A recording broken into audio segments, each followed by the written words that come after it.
Welcome to the Lead Pedal Podcast with your host, Bruce Outridge, where he talks all things trucking. Now let's get rolling. Hey everybody, how are we doing today? Welcome to another edition of the Lead Pedal Podcast. This is episode number 1086. And today we're going to talk about air ride. That's right, we throw around air ride, we throw around air suspension. When did it really come into effect? When did we really start using it? Well, we're going to talk about that today because today's episode is a Turnback Tuesday. All right, folks, turn back the clocks, clean up the spokes. This is another edition of Turnback Tuesdays with your host, Bruce Outridge. That's right, I'm your host, Bruce Outridge, and this is a Turnback Tuesday. So let's get on to it right after this, shall we?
So when did this whole air ride thing start? You know, air ride's been around for a long time. We all know it. But when did it really get going? Well, first of all, if you're not sure what air ride is or air suspension, it's suspension powered by either electric or engine-driven air pump or compressor.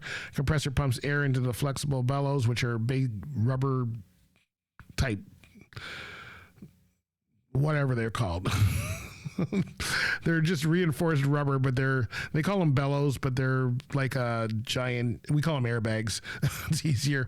And air suspension does not use pressurized liquid, but pressurized air, and the air pressure inflates the bellows and raises the chassis from the axle. So that's how air ride works. The idea of it is to give a smoother ride and, of course, allow people to actually lower and raise the truck. So when did it really get started? Well, it got started back in 1901. That's right. An engineer named Archibald Sharp patented a method for making a seal allowing pneumatic or hydraulic apparatus described as a rolling mitten seal.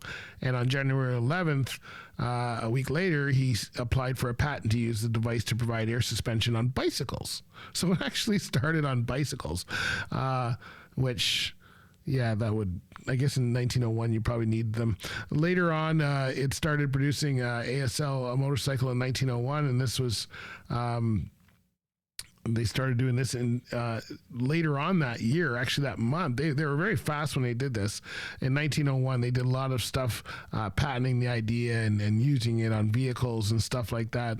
And then World War II happened, and the Army started using it to use heavy aircraft in order to save weight with compact construction.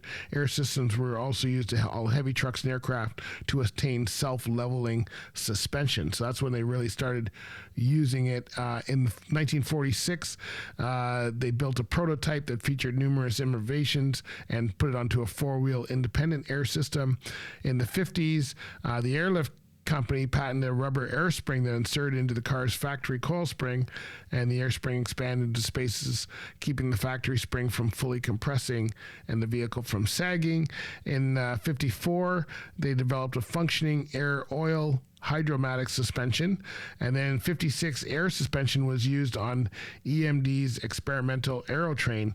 In the U.S., General Motors built onto the World War II experience with its air suspension for trucks and airplanes, and introduced air suspension as standard equipment on the new 1957 Cadillac Eldorado. An air dome assembly at each wheel included sensors to compensate for uneven road surfaces and to automatically maintain the car's height. And that happened throughout the 50s. In 58, Buick introduced an optional air poise suspension system, and an optional air suspension was available on the 58 and 59 Ramblers as well. And then we get into the trucking stuff, which happened basically back in the 60s. So Mercedes-Benz featured an air suspension on the 300 SE models, and the system was used on a Bosch main valve with 2 axle valves on the front and 1 on the rear. And then they used larger springs, and compressed air system also powered the brake service with 64. So air suspension was not really included in standard production American-built cars until 84. And then Ford incorporated a new design, and it's been on the Lincoln. So when we get into trucking, which was quite a ways down the road, it started coming out as a normal thing. They were saying in the 70s you started seeing it a little bit. I know I started seeing it in the 80s was when they started really kind of getting into, over the last decade or so, has become popular in custom culture, street rods, trucks, cars, even motorcycles have airbags now. And they generally employ small electric or engine-driven air components for it. So trying to find out where it came into.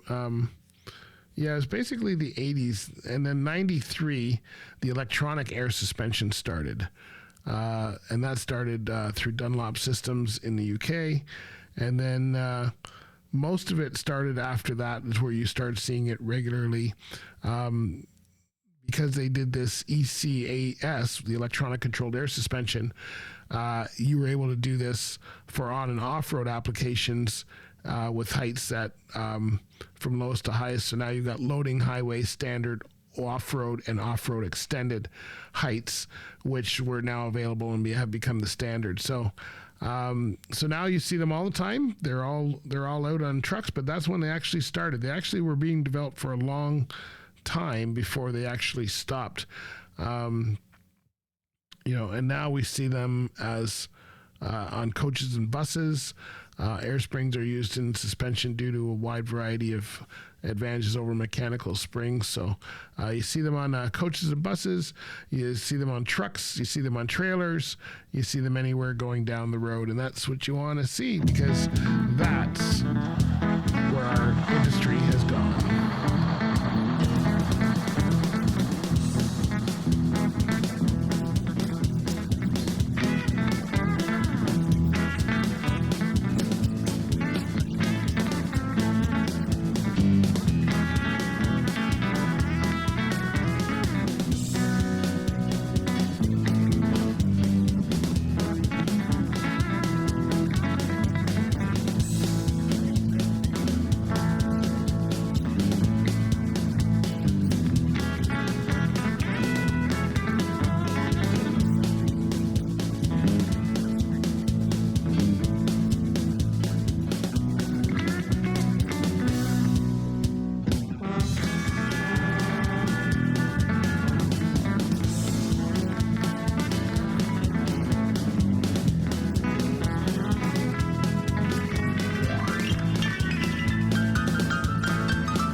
go. So hey, now you know the history of air springs and air suspension.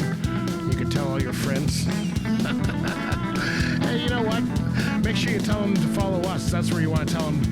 We're on Instagram, Facebook, Twitter, X, TikTok, LinkedIn, YouTube, and of course we're on Mixcloud for our Lead Pedal Radio. So you can look to mixcloud.com. Also join our fan club. We're on Facebook there. Just look for the Lead Pedal Fan Club, and you can be part of that. Monthly draws, giveaways, much more. All right, my friends. Good to see you. Thanks for listening, and we'll talk to you next time. All right. Bye for now. This has been another episode of the Lead Pedal Podcast. For more information or to subscribe to the podcast, visit theleadpedalpodcast.com and be sure to follow the podcast on Facebook and Twitter.